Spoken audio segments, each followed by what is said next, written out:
Capítulo 1. El ingreso. El tren se detuvo con un silbido cansado, como si también él temiera acercarse demasiado a la colina donde estaba el convento. Isabel bajó con una maleta de cartón, lazos gastados, un rosario enredado en los dedos. La estación era un andén corto, con bancos de hierro y un reloj que marcaba las 5:10, clavado en una hora que parecía no avanzar desde hacía años. Un hombre con gorra la señaló sin preguntar: «Van al convento, ¿verdad?». Ella asintió y subió a la carreta, que olía a leña húmeda y a tierra. El camino subía entre encinos viejos, las ruedas saltaban sobre piedras, y cada bache sacudía la maleta y el corazón cuando el carruaje coronó la cuesta. El convento de Santa Lucía apareció entero, un cuadrado de piedra, alto, perforado por ventanas estrechas, y una cruz ennegrecida en lo alto del campanario. No era ruina ni fortaleza, y sin embargo, tenía algo de ambas cosas. Los muros conservaban el pulso de siglos. El viento, al rozarlos, parecía pasar lista a rezos y secretos. Sobre la puerta, en letras de hierro forjado, un lema silentium et oratio. Isabel lo repitió en silencio, como si al pronunciarlo pudiera volverlo cierto dentro de sí, a la portera. Sor Asunción asomó por la ventanilla. Tenía una cara que parecía haberse doblado muchas veces sobre sí misma, arrugas menudas, ojos chiquitos, una sonrisa apenas. «Llegaste a tiempo para vísperas», dijo, y sin más preguntas, abrió la puerta pesada. El chirrido del hierro dejó oír su queja en el patio. El primer paso de Isabel adentro fue el de quien entra a un lugar donde la voz cambia de tono. Hasta su respiración le pareció demasiado ruidosa. El claustro central era un cuadrado perfecto. En el medio, una fuente detenida, seca, como si la hubiera agotado una sed antigua. Las columnas, de piedra tostada, formaban un corredor frío alrededor del patio. De una galería a otra, crucifijos, cuadros oscuros con santos que parecían vigilarla. Dos novicias cruzaron frente a ella, descalzas, el hábito rozando el suelo. Le dirigieron una mirada rápida, que Isabel no supo si era curiosidad o advertencia. De fondo, un órgano probaba notas aisladas, como si buscara el himno correcto y no lograra recordarlo. La condujeron al locutorio, un cuarto con un torno de madera. Al otro lado, detrás de una reja, aguardaba Madre Inés, priora del convento. No era alta, pero su sola presencia estiraba el aire. Su velo caía con una rigidez casi geométrica, y su mirada, clara, parecía no perder detalle de nada. «Bienvenida, hija. Santa Lucía te recibe». Isabel bajó la cabeza. Murmuró un «gracias, madre». La priora giró el torno, y un vaso de agua pasó del lado sombrío al lado de Isabel, como si cruzara una frontera sin nombre. «La obediencia trae paz», dijo Madre Inés. «Y el silencio, ¿verdad?». Isabel no supo qué contestar. Bebió un sorbo, frío hasta dolerle la garganta. Le entregaron una llave, con un número que no recordaría hasta esa noche. Celda 27, Ansor. Asunción la guió por el corredor de las celdas. Las puertas eran idénticas en tablones macizos. Cerradura grande, una cruz tallada arriba, todas a la misma distancia, como si escondieran vidas exactas. El olor del pasillo mezclaba cera, jabón de cal, piedra mojada y ese aroma leve de libros viejos que se desprende de las paredes cuando han escuchado demasiadas palabras adentro. La celda tenía lo necesario: una cama de hierro con colcha áspera, un crucifijo pequeño, una mesa con un catecismo y una vela. La ventana era alta, inalcanzable, sin subirse a la cama. Por ella apenas entraba la luz de la tarde. Isabel dejó la maleta en el suelo, puso el rosario junto al catecismo y miró el crucifijo con un respeto nervioso. Le hubiera gustado rezar, pero no encontraba las palabras. El silencio del cuarto era tan perfecto que podía oír cómo el polvo se posaba en los bordes de la mesa. Una campanilla se agitó a lo lejos, un tintineo que al principio parecía venir de su propio pecho. Sor Asunción Golpeó la puerta de dos en dos.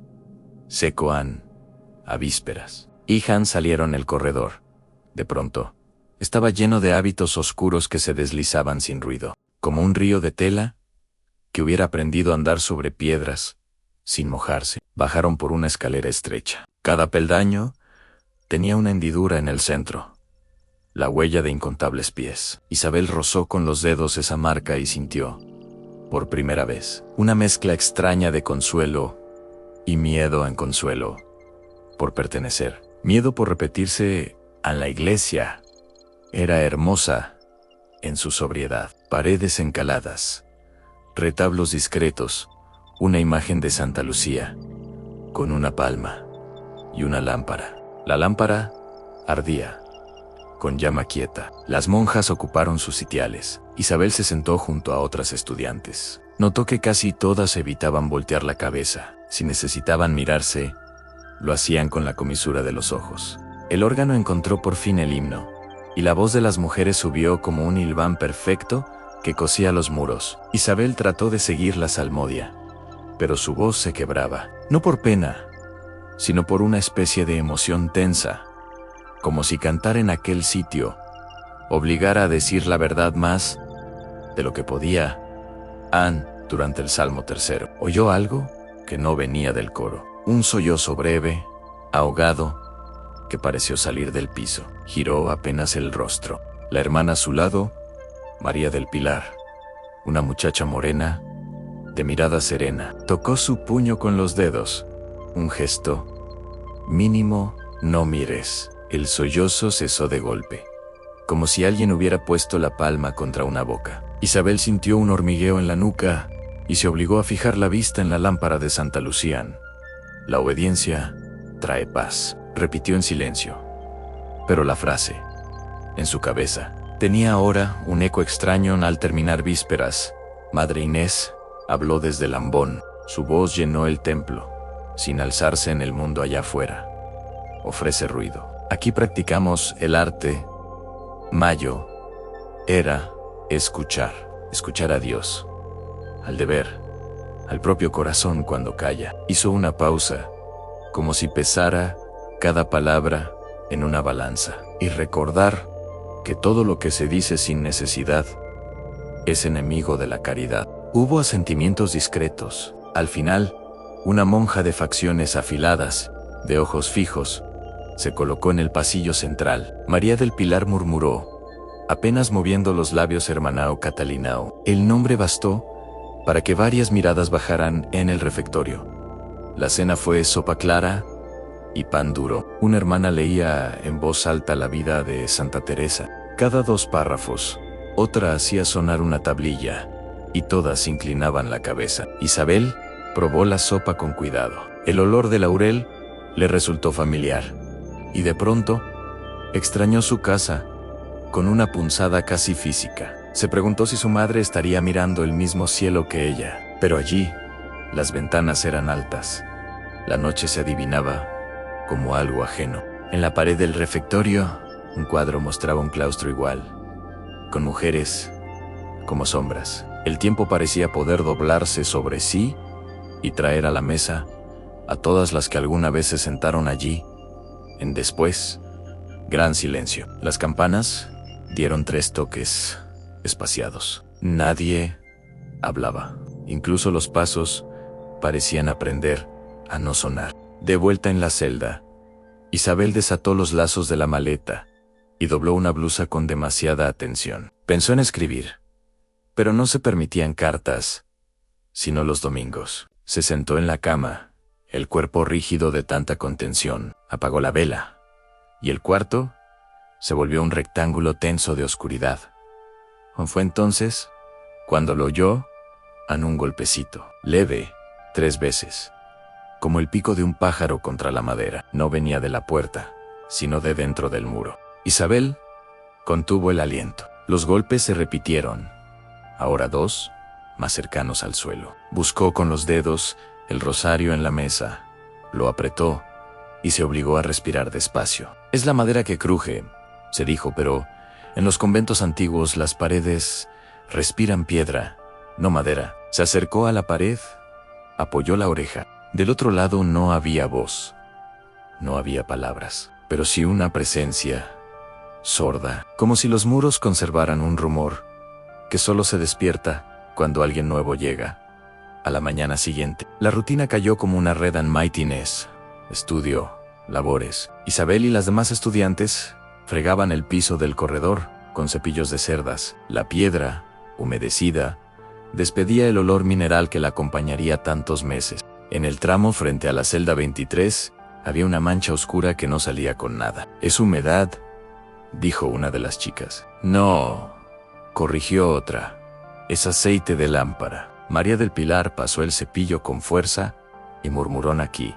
Antes. Se calló. Hermana Catalina apareció al fondo, su silueta recortada, y todas enderezaron la espalda. «Recuerden», dijo sin levantar la voz, «un piso limpio es un corazón obediente». El comentario, en su frialdad, provocó un pequeño temblor. En Isabel había frases que eran como llaves. Abrían puertas que aún no sabías que existían. En clase de caligrafía, Sor Beatriz les tendió cuadernos con renglones azules. «La letra revela el alma», dijo. Isabel trazó una A y la encontró inclinada hacia la derecha, ansiosa por avanzar. Intentó corregirla. En el margen izquierdo del cuaderno, alguien había escrito con lápiz, en letra minúscula, casi impalpable: «No creas todo lo que escuches». Isabel parpadeó. Levantó la hoja. Debajo, nada. Volvió a mirar. La frase seguía allí. Miró alrededor. Nadie pareció notarlo. Guardó silencio, pero guardó también la frase, como un guijarro, en el bolsillo del pecho. Esa noche, en la capilla, el sollozo volvió, más largo, más hondo. Isabel ya no quiso mirar el suelo. Miró al altar. En el frontal de piedra, una fisura del grosor de un dedo recorría la base como una cicatriz antigua. Por un instante, juraría que de allí había salido el sonido. Cerró los ojos. Detrás, sintió como el aire cambiaba en hermana. Catalina se había detenido junto a su banco. La monja no dijo una palabra. Su sombra cubrió las manos de Isabel. Cuando se retiró, Isabel descubrió, bajo el rosario, una pequeña tarjeta de cartón, sin nombre, con un único verso copiado a tinta. «La verdad no teme la noche». Le temblaron las puntas de los dedos. Se preguntó quién la había dejado, cuándo, cómo. Guardó la tarjeta entre las páginas del catecismo. En la lección sobre el examen de conciencia. En el dormitorio común. Antes del apagado, María del Pilar le habló por primera vez, sin rodeos. «Si te preguntan algo, responde solo lo necesario». ¿Quién preguntaría? Quiso saber. Isabel, aquí preguntan las campanas, las paredes, y a veces las personas equivocadas. Anne fue una sonrisa apenas, pero era también una advertencia. El sueño le llegó fragmentado en un corredor interminable. Una lámpara que no lograba encenderse. Una llave que no ajustaba en ninguna cerradura al amanecer. El reloj de la estación debió de seguir marcando las 5:10. En el convento, en cambio, el tiempo había empezado a contar de otra manera, en golpes pequeños. Dentro del muro, en frases que no se borraban del margen, en sombras que no pisaban el polvo. Isabel, de rodillas junto a su cama, susurró una plegaria indecisa y sin proponérselo. Añadió algo que no había dicho nunca: Señor, que pueda escuchar sin perderme. No sabía aún que, para escuchar de verdad, en Santa Lucía, habría que aprender a distinguir entre la voz del cielo y el murmullo de las piedras, y que ambas, a veces, suenan peligrosamente parecidas. Capítulo 2. El reglamento secretó. La rutina en Santa Lucía cayó sobre Isabel, como una capa pesada, de la que no podía escapar. Al principio, creyó que la disciplina le daría paz, que el orden del convento curaría las heridas que traía desde su casa. Pero pronto descubrió que el orden tenía un filo oculto. El día comenzaba con la campana de las matutinas. A las 4 de la madrugada. El frío se colaba por las rendijas de las ventanas y las estudiantes debían incorporarse de inmediato, caminar descalzas sobre la piedra helada y dirigirse en fila hacia la capilla. Allí, con los ojos aún entumidos de sueño, debían rezar salmos hasta que la voz se quebrara. Ninguna podía hablar entre rezos, y si alguna lo hacía, la sanción era rápida en rodillas, sobre granos de maíz, o brazos extendidos, con un crucifijo en cada mano, hasta que los dedos se entumecieran. Al terminar, la jornada no hacía más que empezar. Había clases de caligrafía, costura, catecismo, lectura espiritual, y entre cada actividad, silencio absoluto. Aquí se aprende no solo con la mente, sino con el cuerpo, repetía Sor Beatriz. El cuerpo debe recordar lo que el alma olvida. Ana Isabel intentaba obedecer. Sin embargo, desde el inicio notó que había dos reglamentos: el escrito, colgado en el refectorio, con normas de obediencia, estudio y oración, y otro, invisible, transmitido en murmullos entre las internas más antiguas. Ese reglamento secreto no estaba en papel, pero todos lo conocían: en quién podía hablar, qué preguntas nunca debían hacerse, cómo responder a los castigos, cuándo bajar la cabeza, cuándo fingir que no habías visto ni oído nada en una tarde en el patio. María del Pilar se inclinó hacia Isabel mientras colgaban ropa en los cordeles. Susurró sin mirarla: no preguntes por las que faltan en el comedor. A Isabel se tensó. ¿Las que faltan? María clavó la vista en una túnica blanca que goteaba agua y dijo: siempre faltan algunas, pero oficialmente nunca existieron. Isabel sintió un escalofrío. Pensó en el sollozo que había escuchado durante vísperas y en los golpecitos dentro de la pared. Quiso insistir, pero el chirrido de los pasos de hermana Catalina detuvo cualquier palabra. La mujer pasaba rozando el suelo, con esa manera de andar que no hacía ruido, como si se deslizara. Todas las internas bajaron la cabeza, y el silencio se volvió tan denso que hasta el canto de los pájaros del patio pareció apagarse en castigos en las sombralos. Días siguientes confirmaron los rumores. Una de las estudiantes, Clara, de cabello castaño y sonrisa tímida, cometió el error de dormirse en clase de catecismo. Bastó con que sus párpados se cerraran un instante para que hermana Catalina la señalara con un dedo huesudo al sótano. La llevaron entre dos novicias. Clara no regresó esa noche. Al día siguiente, apareció en el refectorio con las manos vendadas y los ojos enrojecidos, como si hubiera llorado horas. ¿Nadie?, preguntó. Nadie, comentó. Era parte del reglamento no escrito. El silencio era la única protección a Isabel. La buscó después de la cena. Se acercó en el corredor y le preguntó en voz baja qué le había sucedido.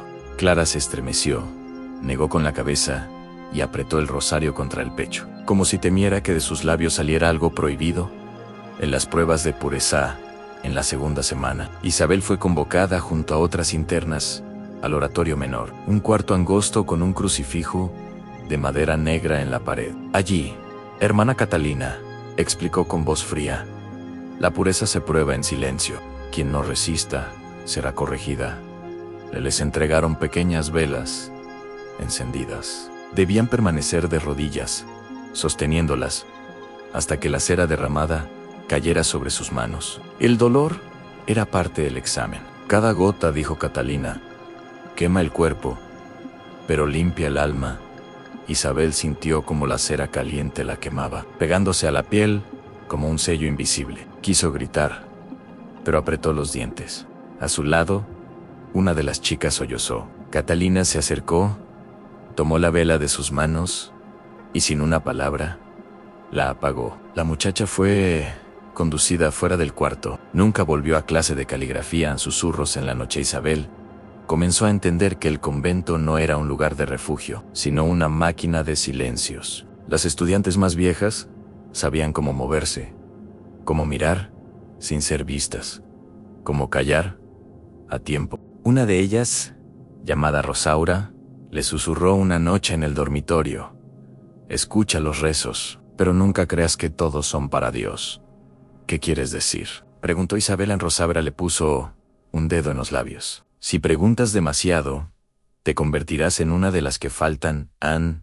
Desde entonces, Isabel empezó a observar con más atención. Había bancas en el coro, con marcas de uñas, como si alguien hubiera intentado aferrarse a la madera. Había cruces con manchas oscuras que parecían haber sido raspadas a propósito. Y en la biblioteca, entre las vidas de santos, encontró páginas arrancadas, huecos donde deberían estar palabras. La obediencia como prisión. Reglamento secreto no castigaba solo la desobediencia abierta. También perseguía la duda, la curiosidad, cualquier destello de rebeldía. Las internas debían confesar hasta los pensamientos más íntimos. Isabel fue obligada a admitir que había soñado con su madre, que había deseado volver a su casa. Sor Beatriz la reprendió. Ese deseo es tentación. El hogar está aquí, donde se entierra la voluntad. Ana Isabel lloró en silencio, preguntándose si realmente estaba equivocada por extrañar lo que había perdido. En el muro que escucha una madrugada. Después de maitines, Isabel pasó frente a la celda 23. La mancha oscura del piso seguía allí, imposible de borrar. De pronto, escuchó un golpecito en el muro, igual que aquella primera noche. Miró alrededor. A nadie. Se inclinó, apoyó la oreja en lo que escuchó esta vez. No fue un ruido sordo, sino un susurro tan débil que apenas pudo distinguirlo. Busca bajo el altar. Anne se levantó de golpe, con el corazón desbocado. El reglamento secreto tenía fisuras. Entre rezos y castigos, había voces escondidas que clamaban por ser escuchadas. Anne, y aunque Isabel no lo sabía todavía, ese susurro sería el inicio del camino que la conduciría hacia lo prohibido, hacia el centro mismo de los secretos de Santa Lucía. Si Santa Lucía tenía un corazón oscuro, ese corazón llevaba el nombre de hermana Catalina. Su sola presencia bastaba para que las internas bajaran la cabeza y ajustaran el paso. No levantaba la voz, no necesitaba hacerlo en cala. La rigidez de su mirada, seca y penetrante, como cuchillo, bastaba para imponer obediencia. Era una mujer alta, huesuda, de rostro afilado. Sus manos casi nunca se veían fuera de las mangas del hábito, como si escondieran secretos. Su caminar era silencioso, tan exacto que parecía medir cada baldosa del claustro. Donde ella pasaba, la conversación moría. El aire se espesaba, y hasta el canto de los pájaros parecía callar. Las estudiantes decían que Catalina había llegado al convento años atrás, trasladada de otro lugar, después de un escándalo del que nadie hablaba en voz alta. Había rumores de que, en el convento anterior, una interna había muerto durante un castigo, y que Catalina, aunque nunca fue acusada directamente, cargaba con aquella sombra. Las más viejas aseguraban que sus ojos guardaban un brillo extraño, como de quien ha visto demasiado y no siente culpa. En su labor era la disciplina. Supervisaba los dormitorios, los estudios y, sobre todo, las correcciones. Si una estudiante hablaba fuera de hora, si dudaba en obedecer, si mostraba un gesto de cansancio en los rezos, Catalina estaba allí. No necesitaba buscar, parecía tener un instinto que la guiaba hacia la falta. A los castigos que imponía eran refinados en su crueldad. Una de sus prácticas favoritas era el silencio en oscuridad, encerrar a la estudiante en una celda sin luz durante horas, con solo un crucifijo frío de hierro entre las manos. Otras veces las hacía repetir oraciones hasta que la voz se les quebraba, sin permitirles beber agua. Isabel presenció como una compañera, Sofía. Fue obligada a sostener una Biblia sobre la cabeza durante toda una tarde. Cuando al fin cayó desmayada, Catalina apenas murmuró: en el cuerpo es débil, pero el espíritu debe resistir. Ana Isabel no podía evitar sentir una mezcla de miedo y fascinación hacia ella. Había algo en aquella mujer que no pertenecía del todo a la tierra. En las noches, cuando el viento golpeaba las ventanas, las estudiantes juraban escuchar pasos en los corredores y decían que Catalina nunca dormía. Algunas afirmaban que bajaba a la cripta del altar para rezar sola. Aunque nadie había comprobado si era verdad, a María del Pilar le dijo a Isabel en voz baja: si alguna vez Catalina te llama por tu nombre, no discutas, haz lo que pida, aunque te parezca absurdo. Nadie sale igual de esas pruebas. Ese consejo quedó grabado en Isabel como una advertencia, y días después, cuando escuchó su nombre pronunciado con esa voz seca, comprendió que tarde o temprano, todas en Santa Lucía tenían que pasar por las manos de hermana Catalina. El invierno apretaba, y las paredes de Santa Lucía sudaban humedad. Una tarde, Isabel fue enviada junto a María del Pilar a ordenar los estantes de la biblioteca. Era un cuarto angosto, con olor a polvo y cera vieja, lleno de volúmenes, encuadernados en cuero. El silencio allí parecía más pesado que en la capilla, mientras colocaba libros de catecismo. Isabel notó que uno de los estantes tenía un hueco detrás. Curiosa, empujó los volúmenes y descubrió un cuaderno de tapas desgastadas, oculto en la sombra. No llevaba título, solo una cruz dibujada torpemente en la primera página. Lo abrió con cuidado. El diario estaba escrito por una estudiante. Hacía muchos años. Las primeras páginas hablaban de la rutina diaria, de los rezos y de las vigilias. Pero a medida que avanzaba, el tono cambiaba. Describía castigos crueles, encierros en la cripta, desapariciones de compañeras. Dicen que las llevan al silencio eterno. Se leía en una frase que hizo temblar las manos de Isabel en la última hoja. Había una advertencia en sí. ¿Alguien lee esto? Busque bajo el altar Mayo Ere. Allí yace la verdad, que nunca quisieron que se sepa. Ana Isabel y María se miraron sin palabras. Era como si las sospechas de todas las internas se confirmaran en ese momento. Guardaron el cuaderno bajo el hábito, sabiendo que si alguien lo descubría, el castigo sería peor que cualquier otro. A la frase del diario perseguía a Isabel en sueños. Una noche, incapaz de resistir más, convenció a María del Pilar para ir juntas a la capilla Mayo Ere. Esperaron a que el convento durmiera. Tomaron una lámpara de aceite y caminaron en silencio hasta el altar. En el lugar estaba desierto. El rostro de Santa Lucía parecía mirarlas con compasión, iluminado apenas por la lámpara. Isabel recorrió la base del altar con los dedos y encontró una losa suelta. Con esfuerzo, la movieron. Debajo había una escalera estrecha que descendía a la oscuridad. Bajaron con el corazón acelerado. El aire allí era pesado, cargado de humedad y un olor metálico. La cripta era un espacio bajo, con paredes de piedra. En ellas había cadenas oxidadas y marcas de uñas. Isabel tocó una y sintió el rastro del dolor que había quedado incrustado en la roca en el centro. Hallaron restos de túnicas blancas y un rosario partido, manchado de algo oscuro. El silencio era tan profundo que escuchaban su propia sangre retumbar en los oídos. Entonces, un sonido suave, como un lamento, llenó la cripta. María quiso huir, pero Isabel permaneció inmóvil. Sabía que estaban frente a algo que había sido enterrado por generaciones. El lamento cesó de golpe. Una luz temblorosa iluminó la cripta en hermana Catalina. Estaba allí, con una lámpara en la mano. Sus ojos parecían dos carbones encendidos.